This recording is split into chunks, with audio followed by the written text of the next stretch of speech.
எப்படி வந்திருக்கு பார்க்கலாமா? பாருங்கள், ஒரு கப்பு அவல் இருந்தால் போதும். உளுந்து வடை உடனே ரெடி பண்ணிடலாம். பாருங்கள் எவ்வளோ சாஃப்டாக இருக்குல்ல. உள்ள இது ரெட் அவல்னால கலர் அப்படி இருக்குது, இல்லைன்னா ஒயிட்டாக இருக்கும். சாஃப்டாக இருக்கு பாருங்கள், உளுந்த வடை மாதிரி. மேலே மொறுன்னு இருக்குது. அவ்வளோ வாங்க, எப்படி இருக்குங்க? நல்லா இருக்குங்களா? இன்றைக்கி அஸ்வினி சீக்ரெட் சமையல் பாருங்கள். அவல் எடுத்துருக்குறேன், அவல் வடை போட போகிறோம். நான் அவல் ரெட் அவல் எடுத்துருக்குறேன். ஒயிட் அவல் இருந்தாலும் ஓகே, ரெட் அவல் இருந்தாலும் ஓகே. பாருங்கள், அவல் இதை நல்லா கழுவிடணும். 2-3 வாட்டி நல்லா கழுவிட்டு ஊற வைக்கணும். அவல் கழுவிட்டோம், நல்லா கழுவி எடுத்துட்டோம். இப்போ இதில் கொஞ்சமாக தண்ணி ஊற்றி நம்ம ஊற வச்சிடலாம். ஒரு 10 நிமிஷம் ஊறினா கொஞ்சமாக தண்ணி ஊற்றுங்க. அவ்வளோ முழுங்குற அளவுக்கு மட்டும் தண்ணி ஊற்றுங்க, ஜாஸ்தி தண்ணி ஊற்றுங்க. அவ்வளோதான். பாருங்கள், கொஞ்சமாக தண்ணி ஊற்றி இதை ஒரு 10 நிமிஷம் மூடி வச்சிடணும். நல்லா ஊறி வந்துடும். வந்த பிறகு நம்ம வடை செஞ்சிடணும். அவ்வளோதான். பாருங்கள், கொஞ்சமாக தண்ணி ஊற்றி ஊற வைக்கணும். ரொம்ப தண்ணி ஊற்றக்கூடாது, மூடி வச்சுருங்க. பாருங்கள், ஒரு பாத்திரம் எடுத்துக்கோங்க. அதில் பாருங்கள், அவல் நல்லா ஊறிச்சு. அவல் அது இதில் போட்டுக்கோங்க.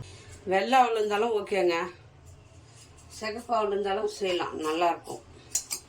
நம்மளுக்கு ஹெல்த்தி தான் முக்கியம். நல்லா பிசைஞ்சிருங்க. இந்த அவலை நல்லா பிசைஞ்சிடணும்.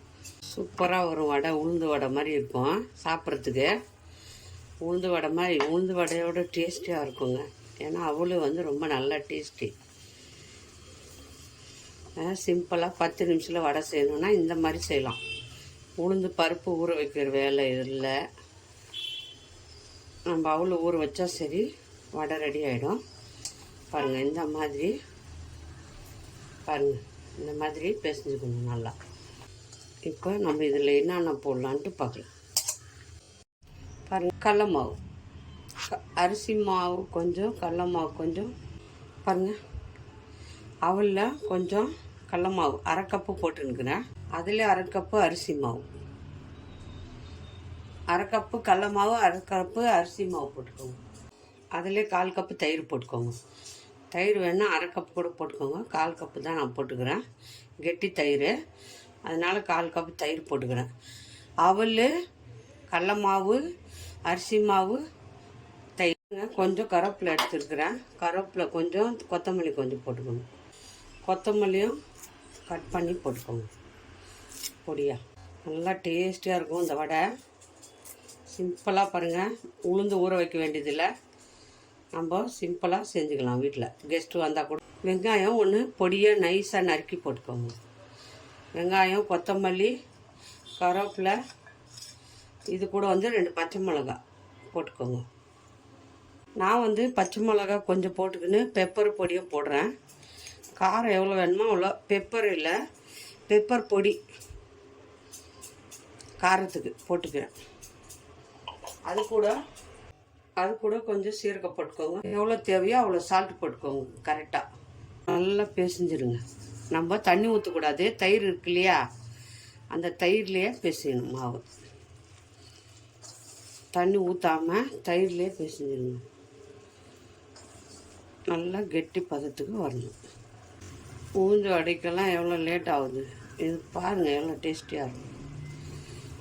சாப்பிட இன்னும் 4 சாப்பிட்லாம் போல் இருக்கும். பாருங்கள், இந்த மாதிரி நல்லா பிசைஞ்சிருங்க.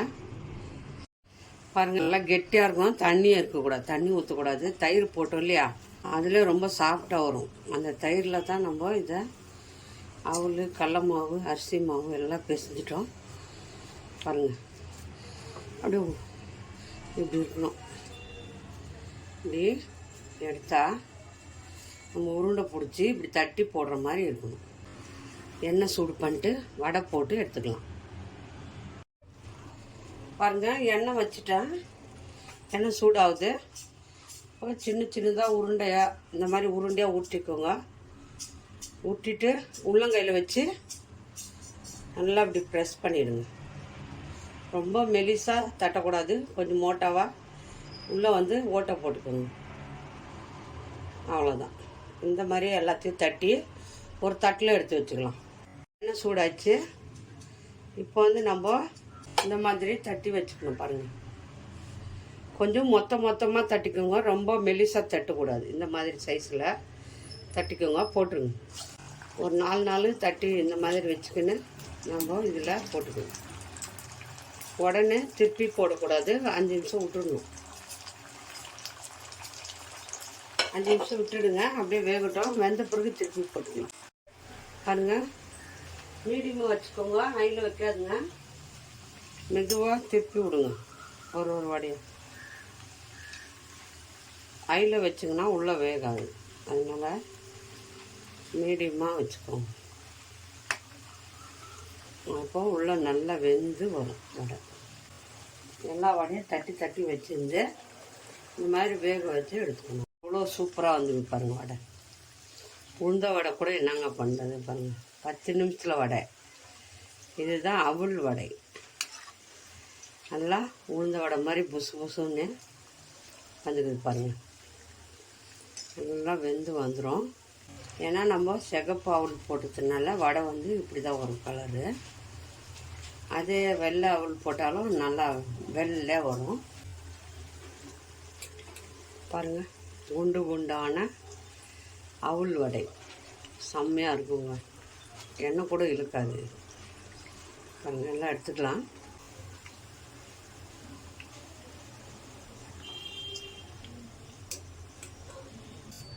பண்ணி வச்சுக்கிறேன். அதை அப்படியே போட்டுவிடுங்க. கொஞ்சமாக 4-5 போட்டு எடுத்துக்கோங்க. முழுசாக எல்லாத்தையும் ஒரே டைம். பாருங்கள், எல்லா உளுந்த வடையும் சுட்டாச்சு. பாருங்கள் எப்படி இருக்குது, செம்மையாக வந்திருக்கு. எப்படி வந்திருக்கு பார்க்கலாமா? பாருங்கள், 1 கப்பு அவல் இருந்தால் போதும். உளுந்த வடை உடனே ரெடி பண்ணிக்கலாம். பாருங்கள் எவ்வளோ சாஃப்டாக இருக்குது. உள்ளே இது ரெட் அவலதுனால கலர் அப்படி இருக்குது, இல்லைன்னா ஒயிட்டாக இருக்கும். சாஃப்டாக இருக்குது பாருங்கள் வடை, உளுந்த வடை மாதிரி. மேலே மொறுன்னு இருக்குது, உள்ளே சாஃப்ட்னஸாக இருக்குது. ரொம்ப நல்லாயிருக்கும், உடம்புக்கு ஹெல்த்தியானது அவல் வடை. யாருக்கு இந்த அவல் வடை பிடிக்குமா? மறக்காமல் லைக் பண்ணுங்கள், ஷேர் பண்ணுங்கள், கமெண்ட் பண்ணுங்கள்.